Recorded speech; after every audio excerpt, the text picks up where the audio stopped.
আজি মই ট্ৰেন্সফৰ্ম সম্পৰ্কে অলপ কথা ক'ম। আমাৰ টেন্সটো তিনি প্ৰকাৰৰ থাকে। এক প্ৰকাৰ হ'ল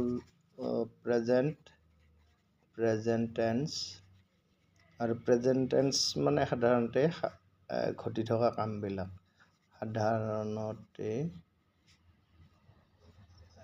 বা সদায় ঘটি থকা কাম।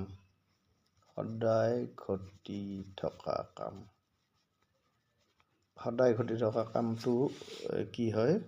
Present tense. সেইটো হ'ল চিম্পুল প্ৰেজেণ্ট। হয়। আৰু যদি বৰ্তমান চলি থকা বুজায়, তেতিয়া বৰ্তমান চলি থকা কাম হ'লে, বৰ্তমান চলি থকা কাম বুজালে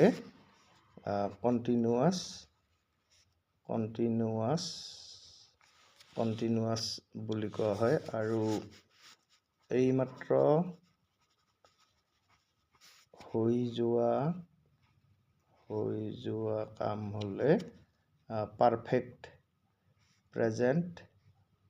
প্ৰেজেণ্ট পাৰফেক্ট টেন্স বুলি কোৱা হয়। প্ৰেজেণ্ট পাৰফেক্ট বুলি কোৱা হয়।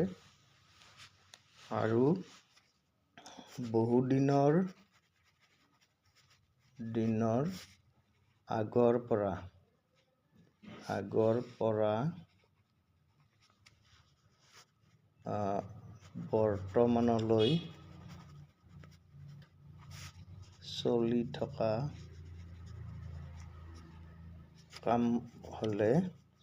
কাম বুজালে কি হ'ব? Perfect continuous tense. এইকেইটা হ'ল প্ৰেজেণ্ট টেন্সৰ ভাগ। ঠিক একেদৰে পাষ্ট টেন্সৰো ভাগ আছে।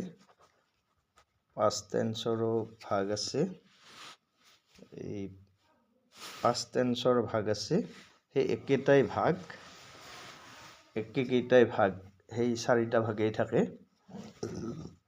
আৰু পাষ্ট টেন্সৰ প্ৰথম ভাগটো চিম্পুল পাষ্টৰ অৰ্থটো আচলতে কি হয়?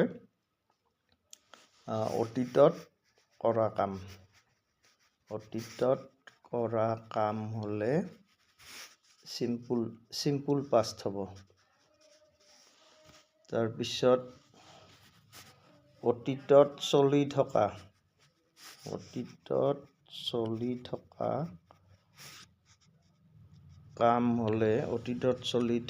কাম হ'লে কি হ'ব? Continuous, past continuous. আৰু অতীতত চলি থকা কাম হ'লে হ'ব পাষ্ট কণ্টিনিউৱাছ। আৰু অতীতৰ ভিতৰতে বহু দিনৰ আগৰ পৰা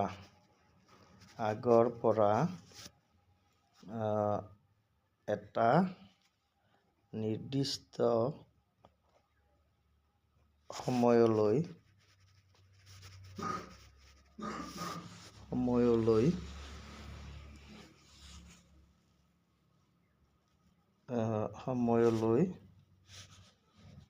চলি থকা কাম হ'লে কি হ'ব? পাৰফেক্ট কণ্টিনিউৱাছ, মানে পাষ্ট পাৰফেক্ট কণ্টিনিউৱাছ। ইয়াৰ আগতে ক'বলগীয়া এটা ৰৈ গ'ল, সেইটো হ'ল past perfect tense. Past perfect টেন্সটো হ'ল কি আচলতে? পাষ্ট পাৰফেক্ট টেন্সটো হ'ল অতীতত কিবা এটা কাম হোৱাৰ আগেয়ে হোৱা কাম।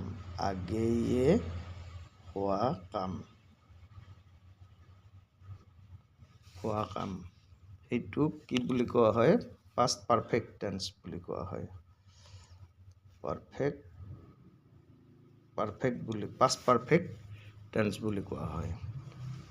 গতিকে এইদৰেই ফিউচাৰ টেন্সৰো ভাগবোৰ আছে, একেই ভাগকেইটা একেই, সেইটো পিছত আমি আকৌ আলোচনা কৰিম। এইখিনি কথা জানি ল'লে ভাল, মানে এইখিনি ধুনীয়াকৈ পঢ়ি ল'লে বা মনত ৰাখিব পাৰিলে ভাল যে প্ৰেজেণ্ট টেন্সৰ চিম্পল প্ৰেজেণ্ট কিহক বুলি কোৱা হয়, তাৰপিছত প্ৰেজেণ্ট টেন্সৰ প্ৰেজেণ্ট কণ্টিনিউৱাছ বুলি ক'লে কিহক বুজা যায়, বা প্ৰেজেণ্ট টেন্সৰ প্ৰেজেণ্ট পাৰফেক্ট টেন্স বুলি ক'লে কোনটো বুজা যায়, কোনটো কাম বুজা যায়, তাৰপিছত প্ৰেজেণ্ট পাৰফেক্ট কণ্টিনিউৱাছ বুলিলে কোনটো কামৰ কথা বুজা যায়। এইকেইটা হ'ল প্ৰেজেণ্টৰ 4টা ভাগ। ঠিক একেদৰে পাষ্টৰ 4টা ভাগ আমি পালোঁ কি, অতীতত কৰা কাম, চিম্পলি অতীতত কৰা কামটো হ'ল চিম্পল পাষ্ট টেন্স, আৰু অতীতত চলি থকা কাম যদি বুজাবলগীয়া হয় তেতিয়া পাষ্ট কণ্টিনিউৱাছ টেন্স হ'ব। আৰু অতীতৰ ভিতৰতে বহুদিনৰ আগৰ পৰা এটা নিৰ্দিষ্ট সময়লৈ চলি থকা কাম হ'লে কি পাষ্ট পাৰফেক্ট কণ্টিনিউৱাছ ব্যৱহাৰ কৰিব লাগিব। আৰু অতীতত কিবা এটা কাম হোৱাৰ আগেয়ে হোৱা কাম বুজালে পাষ্ট পাৰফেক্ট টেন্স ব্যৱহাৰ কৰিব লাগিব। ইয়াৰে পৃথক পৃথক আছে, চবৰে ফৰ্ম আছে, টেন্স ফৰ্ম আছে। সেই টেন্স ফৰ্মবিলাক জানিব লাগিব ছাত্ৰ ছাত্ৰীবিলাকে।